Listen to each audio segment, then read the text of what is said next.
it can be very oppressive. I'm really curious to see how this is going to work out versus a Rel, because that matchup is going to decide a lot of where the plate gold goes and how much success Twisted Fate is going to have in roaming top side with the Camille, because he might actually have to be on a little bit of support duty on the bottom side of the map too if this ends up going very badly for Root and Effort. So if a lot of the pressure on the bottom lane in this matchup goes towards the priority of Henna and Delight, then the game plan kind of falls apart here for Live Sandbox.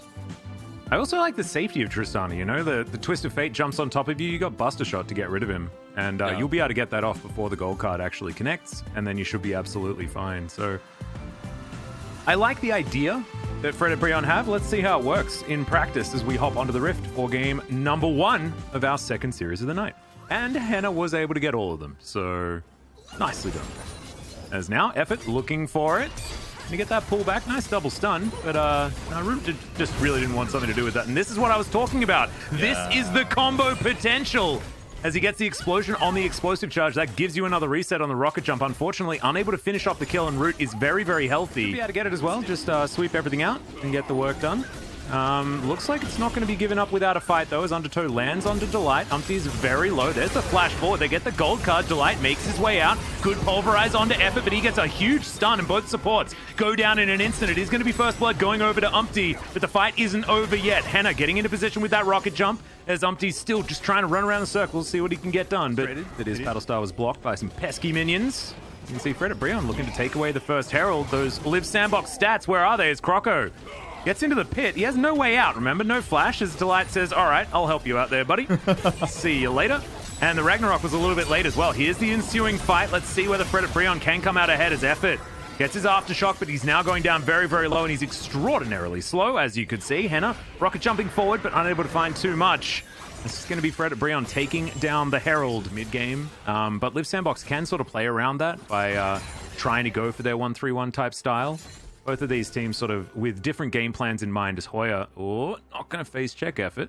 Actually is. Well, back in. There's the crash down. Croco going to turn up as well, and Hoya gets the bad news. He has a whole host of friends. There's a Hextech ultimatum. Barrel popping off, like, you know, every now and then. Yeah, red. Okay, all right, Root's just going to get engaged on here by Henna, who explodes him. Rocket jumps out again. And it's looking a bit scary here for the Tristana.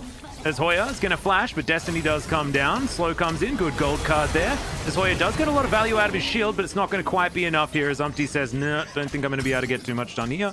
I wanted to see more vision control for Fred at Brion, as now they're going to use it. They did manage to find Effort there, who jumps out. There's the Grand Starfall. Ragnarok not going to save you now. And the Olaf is going to be taken down. The Rel soon to follow, and now Fred at Brion going to push down this mid lane. Fate's going to look for a flank. Yeah, Summit's going to be discovered here by Hoya.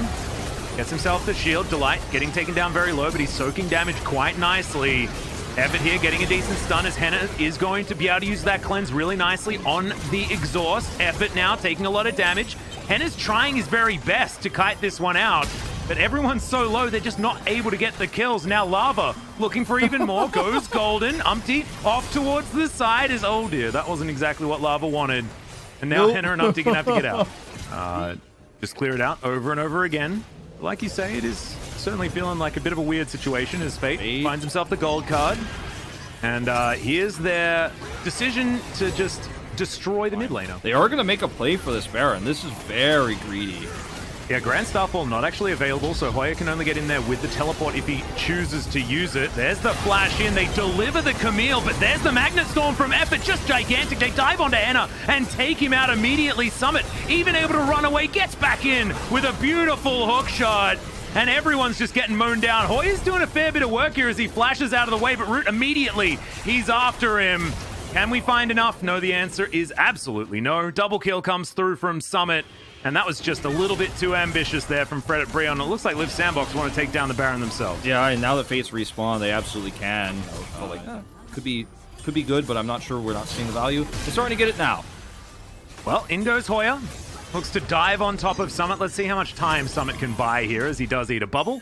And now he's looking to try and take someone with him. He's taking up the turret as well. Goes golden. They're going to lose an inhibitor turret for it. Summit actually lasting quite a long time. Inner turret going to go down as well. And look, if I was in all chat, probably be typing word if I'm Summit. Yeah. Of the Twisted Fate in this particular game. Very, very cool. Bubble is going to connect, though, as Croco takes a lot of damage. You can see Delight trying to get in there, but Ragnarok is popped. Croco runs away, doesn't utilize his Ghost just yet, but he's going to have to go back, and Fred at Brion looking to try and get the re-engage. In goes the Grand Starfall, as Effort taking a fair bit of damage there, but Summit's found the backline, and immediately Fred at Brion have to back away. And now Hoya, he's doing exactly the same thing that Summit's trying to, and not being quite as successful. Delight also going to pay the price. Effort is going to go down as well, though, and maybe this is the time that Henna can shine. Flash on forward, I believe that was a hijacked one, as you can see Lava searching for more options. Umpty's very, very fast, flashes on in, looks for Root, but the bear slap not quite going to work out going there. In. Yeah. Fate utilizing Endless Winter as best he can, but we're trading 80 carries. It's a double kill somehow from beyond the grave for Henna, as now we find the ace for Fred at Brion. Lava locking that last one down. That was very, very weird. As we've got Destiny, and it's going to spot Fred at Brion taking down this Baron. It's already half health. As Croco getting snagged by these paddle stars. Fate coming on in, does find himself a gold card there. And look at all of the added CC. Effort goes in with the Magnet Storm. High value here as Henna is able to take down the Rel. You have to really be careful of the Tristana damage. However, Fate going to be taken down here on the backside. Henna finding that last order. We cancelled so many. Oh no. Croco here will be taken down, though, and now Umpty's just going to run at Summit. I don't know whether you win this fight, actually, but if Lava's there, he certainly should be able to. But these have been absolute chaos in these team fights.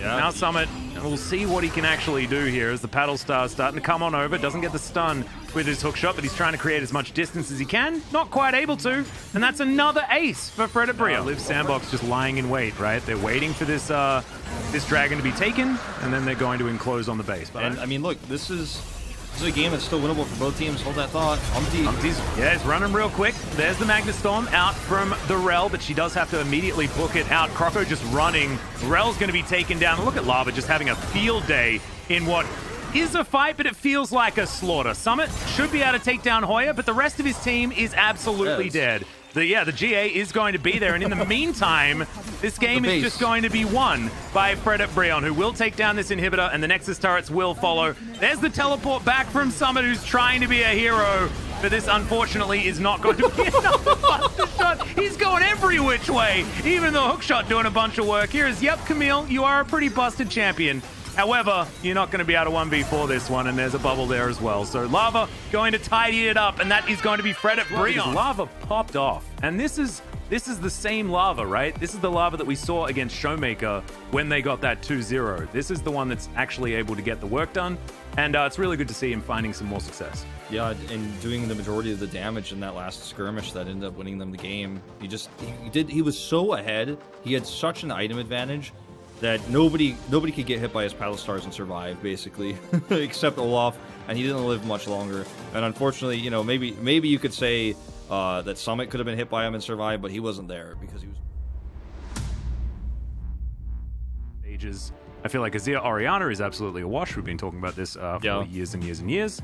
And Croco should be able to get around his jungle pretty effectively based on the lanes that he has provided for him. So pretty good stuff so far from Live Sandbox. And I think your assessment of possibly going to a 6-game night might be more on the cards than we would have otherwise thought. I put a lot of the belief is that we are going there again, looking at this game in Delight's recon pick here. I want to see what we can actually get out of this recon pick. Like, what engages does he set up? How does he set up for those flanks? Because he might be more of a liability than a strength for this team, and that's the pick that pushes me really over the edge. Yeah. And Callista's also feeling a little bit too low range for this comp as well. But let's see how it works out as we hop onto the Rift. Try not to go outside and... Yep. I did a bit of the same, not gonna lie. Been playing that Valheim game. It's been a lot of fun, actually. You need to get involved. As there's an Emperor's Divide. Lava gets thrown back. There's the Flash Bear Slap as the Cannon Barrage actually doing a lot of work here to try and keep them alive. However, First Blood is going to be taken there by Umpty. And now Summit trying to run away. Bowling Ball is good, but the Oranges are going to be better. That being said, Fred at Brion walk away with a 1-0. Something like that. So we'll just have to see how it goes. Let's have a look at this replay once again as we get the cool camera angles as well. Yeah, this camera angle, pretty nice. I mean, it really showcases the Emperor's Divide setup here. The Adir mini stun comes through. He looks so silly. But he's actually not able to convert this. And Umpty just comes over and cues him. And I mean, gesture so quickly. So stuff like this is what I'm looking for. Cute little double knock-up comes through here as Effort is level 7. He has the Unbreakable Will, is going to use it, but the sleep comes through afterwards. The flash on over as now Croco turns up. Cannon Barrage pretty good. Battle Dance gets Delight out of it though, and Effort's still limping away. Henna, speaking of limping, is going down very low there on the bottom side as he gets down to about 100, right? If they are able to actually get to that Mountain Soul. Good flash there from Lava from his grand entrance, but nothing's really going to happen. We'll see whether Shirley is taken down before she gets charged, and the answer is no, so it's going to take down the turret here. It's Umpty in a bit of trouble, flashes on forward, looks to try and get the multi-sleep, does get a few people tired as the quickness goes down. Once again, the interruption though, that's a one-man shockwave, not exactly what you want, as Delight gets thrown out of the Fate's Call. Lava still full health, off to the backside, but he can't actually get into the fight. Henna kiting very nicely, but Fate jumps on over, doesn't find the Callista, however Summit locks down the Rakan. Azir is going to die, and Fredabreon still feeling it here as Lava, full health, full mana, doesn't have Shockwave. And however, it's on Delight, right? He had one attempt last time. Let's see how this one goes. There's the charm. Hoya trying to make it work too as they just destroy the gangplank. It's a big pulverize, but there's no follow-up as Effort tries to be a hero but can't really get anything done. The Void Seeker connects onto Henna, but there's no way that Root's going in on that one, and that's just a whoopsie. They do move into the very dark river. It is going to be enlightened just a little bit there by the blue ward. I don't think they have the damage for this yet. Like, this is just taking way too long. They have a lot of secure with the Callista, so if they can stick on it, then they could certainly try and lock it down, but the barrels are very scary, and they are getting taken down quite low. Effort goes in, ulti now in, as Hoya off to the side, not quite in the fight though, as the Emperor's Divide is good onto Delight. He tries to get the charm in, Root flashing over the wall, but they're just destroyed. The Orianna damage just massive as well, as now Henna's just hopping after them. The Shockwave wasn't even utilized in the prior exchange, and now Croco's just running for the hills, can't do anything. Oh, and they could definitely take the Baron now. This is a really nice turn of events here for Fredabreon. That's kind of what Fredabreon have as well, but they've just played the early game out much better. And it's made them look so much stronger here as well. As in goes Epic, gets a pulverize onto Lava. That's a two-man shockwave, and he's still alive somehow. Battle Dance working out. It's a three-man Gnar on the back line as well from Hoya, who's just massive in this fight. And the wallets, I feel, are just way too heavy. Fate trying to get the work done as Delight doesn't quite get there with the grand entrance, and Fate does make his way out. But very greedy. Fate. Yeah. This is all five of them. Yeah, they're trying to stop this, but Croco is going to go golden. He's going to get taken down. This Udyr has done basically nothing throughout this game. Fate decent kiting there onto the Gnar, but now he's just relegated to his fountain, and the Nexus turrets are going to crumble at the hands of Fredabreon. Effort flashing on forward. Delight gets out of the way as the Nexus is getting pummeled to death. Oh dear, and that's the Udyr damage problem that we see in so many of these games. If he's not able to get going, he just does a whole lot of nothing. And that wasn't the case for Umpty in the first game. He was able to get around there, get those boops in, and took control of the jungle. And then you see what happens when an Udyr fails to do that, right? He's just, doesn't do a whole lot. Yeah, this was just a comp that I think Live Sandbox, again, I thought it was a pretty good comp, but they weren't confident enough to use it. And maybe that's some jitters from being down 0-0 against Fredabreon. Like, that can get into your head a little bit, especially when you are a bottom 2 team and you're like, are we the worst team?